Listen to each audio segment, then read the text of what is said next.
What I'd like to do is just do a quick summary now of what I call the Dyer dozen.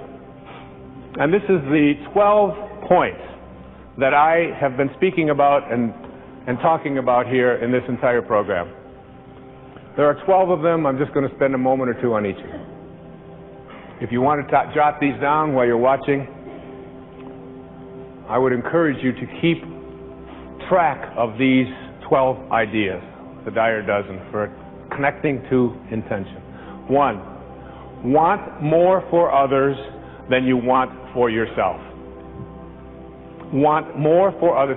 Whatever it is that you perceive to be missing, whatever health problems that you may have, whatever addictions you're struggling with, whatever lack of love that you have in your life, whatever lack of peace that you have with your aunts and your uncles or your parents or your in-laws, want the peace that you seek for yourself more for them. Want it more for them. That is how we create this level of consciousness. Secondly, think from the end. Begin to see yourself surrounded by the people and the events and the things that you would like to have. Only see yourself. You're having a problem with an addiction, see yourself as addiction-free. See yourself, if there's a car that you want. My son was perfect at this, Sam. I mean, he's just so good at this. Because there's a certain car that he wanted. It's yellow. And he didn't just bug me about it every day, which they all do. And all kids will do that. But he saw himself. He got a picture of it. He put it on his computer. It's the background of his computer, this yellow whatever it is. All right? I call it the school bus. I told him I was going to put cab fares on the side of it, but that's what he wanted. Huh? And then he saw him, and then he went down and he drove it.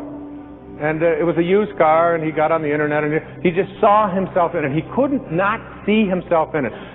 You know, we call this just persistence and being a pain in the rear end oftentimes, but it's not that at all. What it is young people have this instant knowing and awareness that I can create what I want for myself in my life, and the way that I do it is I act as if it's already here. And almost like they won't be denied it. That's what intention is. It's not that pitbull attitude. It's that awareness that I am thinking from the end. It's already here, because everything that you think is missing from your life is already here. The third of these dozen is to be an appreciator in your life. Be an appreciator. Look for that which is valuable rather than worthless. Look, you go out and you buy a house, and 10 years later we say it appreciates in value. What does that mean? What does it mean that a house appreciates? It is more what? Valuable. It's more same thing with you. If you're an appreciator, you have more value. Now you buy a car, you drive it off of the lot, and they say, well, it just depreciated by 20%. What does that mean? It is not as valuable as it was before. When you depreciate, you take your value away. When you appreciate, you make yourself valuable. What could be more valuable than being connected to Source? 4, stay in rapport with Source energy. Stay in rapport. Your job here is to be in a state of harmony with this. Constantly reminding yourself, is this how my Source thinks? 5, resistance. Understand this about resistance. Every thought that you have that is other than that which you emanated from is resistance. Every unkind thought, every uncreative thought, every thought of judgment, every thought of fear, every thought of depression, every thought of it can't happen, all resistance.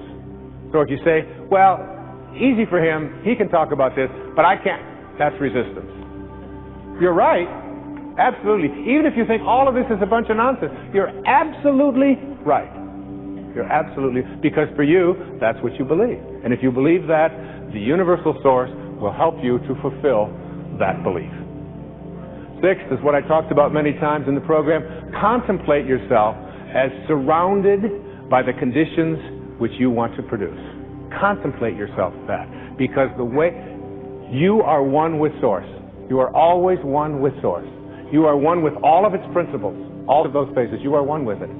It can't be anything other than it is. Neither can you. 7, understand the art of allowing. Allowing means taking the path of least resistance. Every time you have a thought that has resistance in it, what you have done is you have created an absence of allowing. You have to almost think like, here I am here, and here's Source. How much energy can I pull from it? How much energy can I pull from it? Are you pulling energy from Source, or are you away from it? Allowing.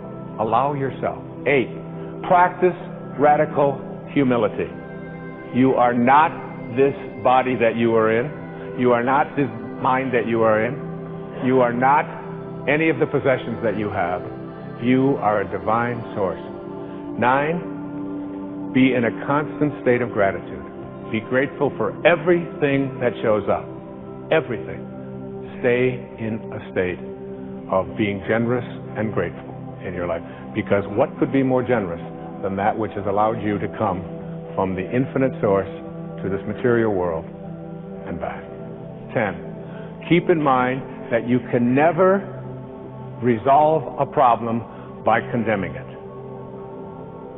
Any problem that you have, when you use shame, you are using the lowest energy that's out there in the universe. You cannot shame your way into higher consciousness, into source energy. 11, play the match game. Play the match game. Always ask yourself, am I matched up with the field of intention? And finally, meditate. Make it a practice in your life. Meditation is essential because it is your way of staying connected to Source. What is the only thing in the universe that can't be divided? You cannot divide God. Everything else has an up, down, north, south, east, west, male, female, right, wrong, black, white, alive, dead. Everything comes in dichotomies except for silence. Silence, you cut it in half, what do you get? More silence. Cut it in half again, more silence. Cut Source in half, just more Source. You can't divide it. Meditation. Stay in the gap.